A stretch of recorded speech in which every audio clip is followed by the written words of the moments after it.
Bonjour à tous et bienvenue dans cette vidéo. Donc moi c'est Anthony de l'agence web Geektonic et donc on va vous présenter les bases de Google Analytics version 4, donc la version qui viendra remplacer l'Universal Analytics de chez Google que nous connaissons actuellement. Alors pourquoi ce changement? C'est très simple, c'est qu'à partir de juillet 2023, Universal Analytics, donc actuel de Google, cessera de collecter les nouvelles données. Donc il procédera à leur suppression au 31 décembre 2023. Actuellement, on a possibilité de mettre en place tout de suite une nouvelle propriété, la nouvelle propriété donc GA4 pour commencer à collecter des données. Alors pourquoi maintenant? Pour pouvoir avoir une base d'analyse pertinente au moment où Universal Analytics cessera de collecter les données. Dans l'idéal, c'est d'avoir au moins une année d'historique sur son compte et donc voilà, c'est d'où l'utilité de mettre en place maintenant la nouvelle balise.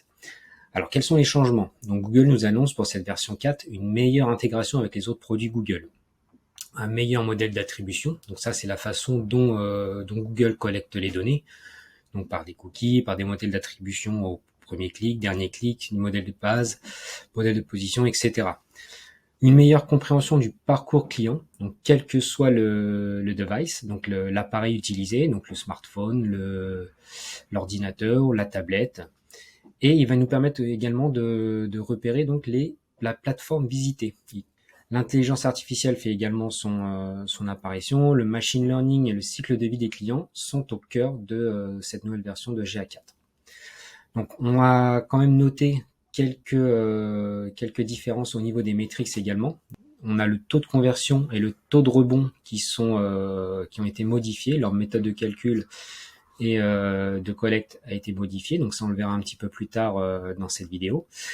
Les termes ont également été modifiés. Donc on retrouvera plus de segmentation, mais des comparaisons. Mais voilà, tout ça, on va le voir ensemble sur la suite de la vidéo. Je vais vous présenter donc un compte en direct sur cette vidéo et on va détailler point par point tous les rapports et mettre l'accent sur ceux qui nous intéressent le plus évidemment. Voilà, à tout de suite sur le dashboard.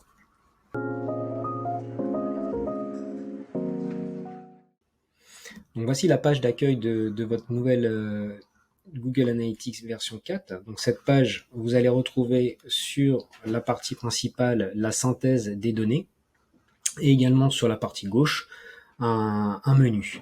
Donc sur ce menu, on va retrouver donc les rapports. Donc les rapports, c'est ici qu'on va retrouver les différentes informations standards proposées par GA4. Donc c'est l'acquisition, le comportement, le persona, l'e-commerce. Et donc c'est là qu'on va retrouver en détail tout ce qui se passe, et toutes les interactions qu'il y a avec votre site. Donc sur la partie explorer, donc ça c'est une partie qui va permettre de créer des rapports et des visualisations sur mesure. Donc ça on y reviendra un petit peu plus tard sur la vidéo.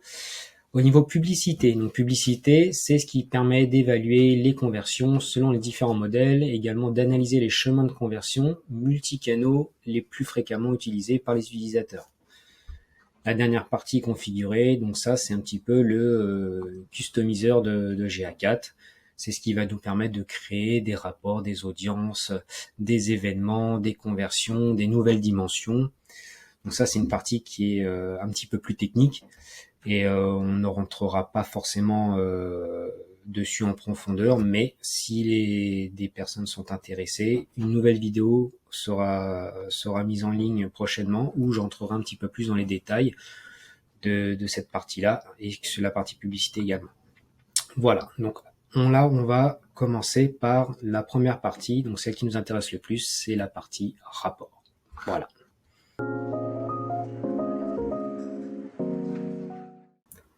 Donc la partie rapport, donc ça va être la partie la plus importante pour analyser votre site. Donc c'est là qu'on va y retrouver toutes les notions de persona, de comportement et d'e-commerce.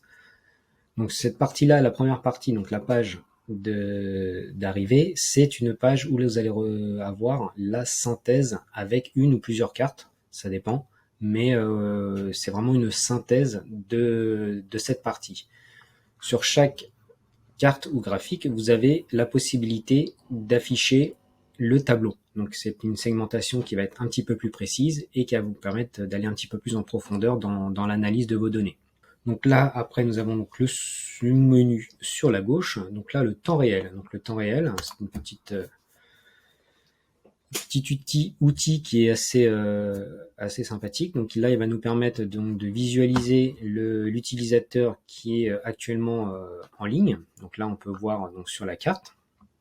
On peut également donc retrouver le moyen, enfin l'appareil sur lequel il visite notre site et d'autres informations. Donc là, utilisateur pour la première fois, les pages qui ont été visitées, l'interaction que l'utilisateur a, donc les vues de pages, les scrolls, les démarrages de session, l'engagement de la session, ça on y reviendra un petit peu plus tard donc sur ces événements, et d'autres informations de conversion, propriété, etc.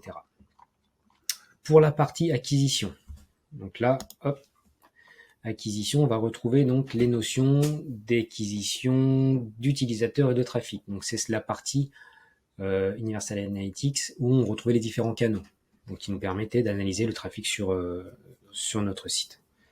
Pour la synthèse des acquisitions, donc là, première partie, donc toujours la partie synthèse avec les images et les graphiques, où là on retrouve les éléments par acquisition, donc direct, organique, les différents canaux. Si on veut aller un petit peu plus loin, donc afficher l'acquisition d'utilisateurs, donc ça c'est la section qu'on a juste après, vous voyez, là on a acquisition utilisateur, on l'a également ici, hop.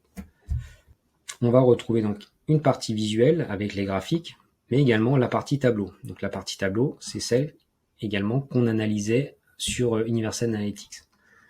Donc là, par exemple, pour l'Organic Search ou le direct, on va retrouver les nouveaux utilisateurs, les sessions avec engagement, le taux d'engagement. Donc le taux d'engagement, c'est anciennement le taux de rebond. Donc là, on peut remarquer qu'il y a quand même assez fort. Et c'est normal, ne vous inquiétez pas, c'est parce que le mode de calcul et le mode d'affichage a changé. C'est-à-dire que maintenant, c'est pas le taux de rebond effectif que Google analyse, c'est vraiment le taux de personnes qui restent sur votre site sans faire de taux de rebond, en gros. Donc là, en fait, si on reporte ce résultat sur l'ancienne version, le taux de rebond de ce site serait pas de 56%, mais serait de 43%, voilà, serait de 43%. En fait, c'est la différence qui va nous donner le taux de rebond. Donc là, Google maintenant nous donne le taux d'engagement. Donc c'est le taux de personnes qui restent bien sur le site. Et donc là, les informations qu'on avait également sur Universal Analytics. Donc là, rien n'a changé. Donc le durée moyenne d'engagement, le nombre d'événements, les conversions, les revenus, etc. Donc là, on peut également un petit menu où on peut dérouler plusieurs informations. Premier support, source de la première interaction utilisateur. Voilà, donc là, vous avez différentes informations. Vous pouvez cliquer et ça va vous donner donc les informations correspondantes. Là, une petite astuce d'analyse. Là, vous avez le total moyen. C'est les totaux, c'est les moyennes par rapport à toutes les lignes du tableau. Donc, vous pouvez faire un comparatif rapide par rapport au tableau. Donc, l'acquisition de trafic. On va retrouver donc nos sessions, et toujours par utilisateur, session avec engagement, les durées d'engagement moyenne par session, session avec utilisateur, etc. Donc, toutes les données qu'on avait également sur Universal Analytics. Donc là, pas trop de changements. Au niveau de l'engagement, donc ça va être les événements, un peu le comportement des utilisateurs sur le site. Est-ce qu'ils cliquent beaucoup? Est-ce qu'ils descendent toujours sur les bas de page? Et combien de pages ils visitent? Voilà. Donc là, on peut voir la vue d'ensemble. Donc c'est la première synthèse, toujours. Donc si après vous voulez vraiment jeter un petit coup d'œil rapidement, vous faites juste simplement vue d'ensemble, acquisition, synthèse des acquisitions, vue d'ensemble, etc. Monétisation, vue d'ensemble. Vous avez toujours donc le premier onglet du menu qui sera une vue d'ensemble, donc vraiment une synthèse de ce qui est des informations que vous allez retrouver. Et après, si vous voulez un petit peu plus en détail, vous cliquez sur les onglets suivants. Donc pour les événements, je vous dis qu'on en reparlerait. Donc c'est les scrolls, les clics, les pages vues, le nom d'utilisateur, user engagement, first visit. Donc ça, ce sont des événements qui sont créés de base avec la propriété GA4. Donc ça va nous permettre donc d'avoir un aperçu sur l'interaction que les utilisateurs vont avoir avec le site. Donc là, on a le nombre d'événements, le nombre d'utilisateurs, le nombre d'événements par utilisateur, donc c'est une moyenne, et le total des revenus quand il y a du e-commerce. Donc la page vue, user engagement, donc ça en fait, ça va représenter l'interaction que l'utilisateur va avoir avec le site. Vous savez que là, Google va pouvoir déterminer si l'utilisateur navigue vraiment sur le site ou il a seulement ouvert la page, mais qui reste en arrière-plan, par exemple. Donc ça, c'est important aussi d'avoir un retour là-dessus. Donc session start, on sait ce que c'est, démarrage session, première visite, le scroll. Donc le scroll, ça va être le défilement de la page. Et donc là, il comptabilise un événement à partir de 90% de la page vue. Les clics, donc sur les différents boutons, etc. Donc là, ça, ce sont vraiment les événements de base. Sachez qu'on peut bien évidemment rajouter plein d'autres événements. On peut faire un tracking très très poussé sur chaque site, sur chaque page, sur chaque formulaire, sur chaque interaction que l'utilisateur peut avoir avec votre site. Tout ça, on peut le quantifier, le traquer et voilà. Mais bon, ça, c'est pareil, c'est un petit peu plus pointu. Et si vous voulez d'autres infos, on pourra y revenir ensemble un petit peu plus tard. Les conversions. Donc les conversions, c'est ce qu'on va programmer nous en tant que conversion. Donc là, on peut bien évidemment mettre les événements qu'on a vus de base, on peut les passer en conversion. On peut estimer que par exemple, une personne qui regarde 90% de notre page, donc de scroll, ça peut rentrer en tant que conversion. Pour page et écran. Donc là, on va retrouver les différentes pages de votre site et leur interaction que les utilisateurs ont avec votre page. Donc ça, c'était également ce qu'on avait sur Universal Analytics, on avait toutes ces informations également. Donc pour la partie e-commerce, donc ça va être la partie monétisation. Donc on va pareil, premier onglet, donc ça va être la synthèse de cette partie. Donc là, pour le coup, c'est nous.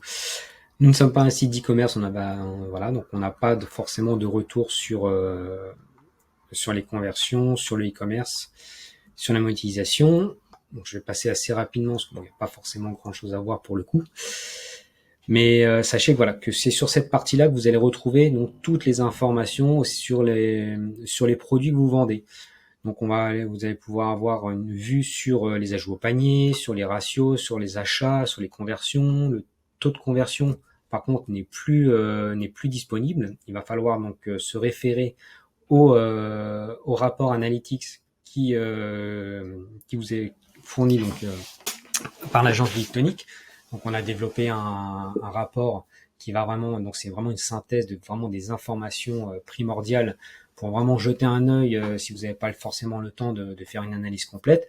Et nous, on va vous présenter, on va vous remettre le taux de conversion qui sera calculé par rapport aux différentes données. Donc pour la partie e-commerce, voilà. Ensuite, nous avons les applications. Donc ça, c'est pas forcément utile si on n'a pas d'application. Annonce d'éditeur, pareil. Fidélisation, donc c'est pareil. C'est plus tourné application, car en fait, ça va se baser sur un cookie qui 24 heures après est détruit. Donc pour faire une fidélisation d'un client par rapport à un cookie qui est détruit au bout de 24 heures, c'est assez compliqué. Donc ça s'adresse plutôt aux personnes qui utilisent des applications en plus de leur site ou simplement une application. Au niveau des données démographiques, donc on va retrouver les mêmes données qu'on avait sur Universal Analytics. Donc ce sont des données tout simplement d'âge, de genre, d'origine géographique, etc. Donc là, c'est pareil, on n'a pas forcément toutes les données, mais voilà, on sait que la langue la plus parlée sur le choix de langue, c'est le français, après l'anglais. Au niveau des utilisateurs, voilà, on est plus en France, un petit peu aux États-Unis. Au niveau des villes, voilà, on sait qu'il y a beaucoup de recherches depuis Paris. Voilà, donc ça, c'est vraiment ce qui caractérise votre persona et toutes les données démographiques, tout simplement. Ensuite, nous avons donc une petite partie administration. Donc ça va être la même que Universal Analytics. Ils partagent donc la même administration et vous allez pouvoir retrouver donc tous les paramètres que vous pouvez actionner. Donc la gestion des comptes, mettre des filtres, paramètres de la vue, de la propriété, parce que vous voyez, hop, là actuellement on a plusieurs propriétés qui sont sur le même compte.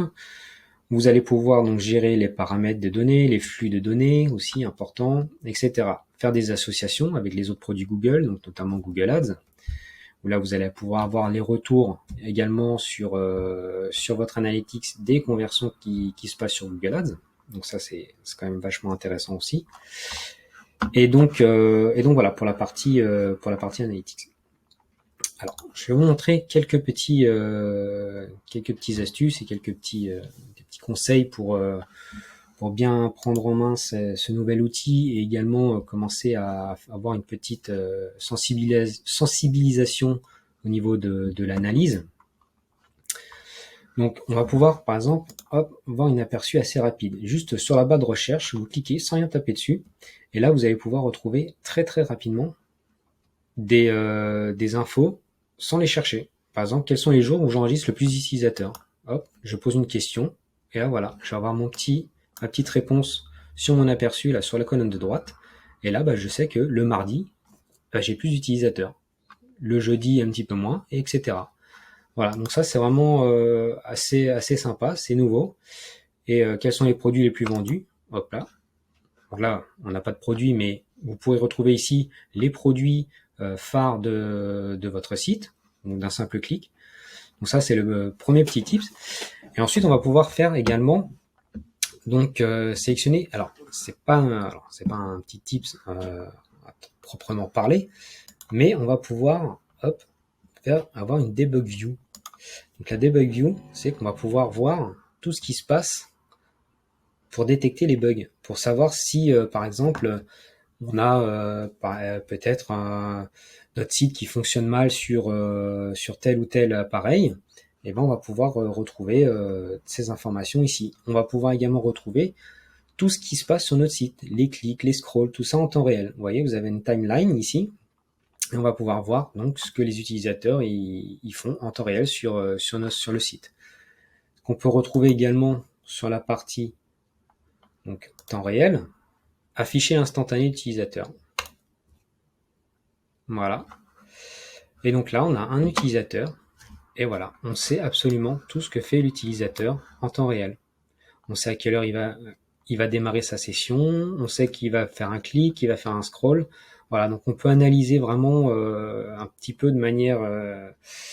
on va épier notre utilisateur sur notre site. On va pouvoir se dire, ça clique un petit peu plus par ici, il clique beaucoup sur ce bouton, un petit peu moins sur ce bouton, il a changé de page, voilà, c'est des indicateurs qu'on n'avait pas sur l'ancienne version et qui ont le mérite d'être là et qui peuvent quand même être intéressantes.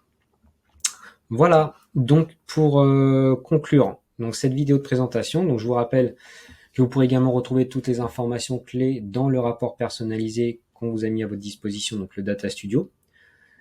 Pour la nouvelle version, il sera mis en place donc l'année prochaine. Vous aurez pour l'instant l'Universal Analytics actuel et le modèle GA4 qui arrivera lorsque on aura suffisamment de données et d'historique pour le mettre en place. Donc bien évidemment, je reste à disposition si vous avez des questions, des incompréhensions. On pourra revoir des points qui j'ai peut-être été un petit peu rapide dessus. Et pour tous ceux qui désirent aller un petit peu plus loin sur cette nouvelle version de GA4, un tutoriel plus technique est également en préparation pour s'immerger encore un petit peu plus sur les possibilités de cette nouvelle application. Voilà, à très vite, au revoir.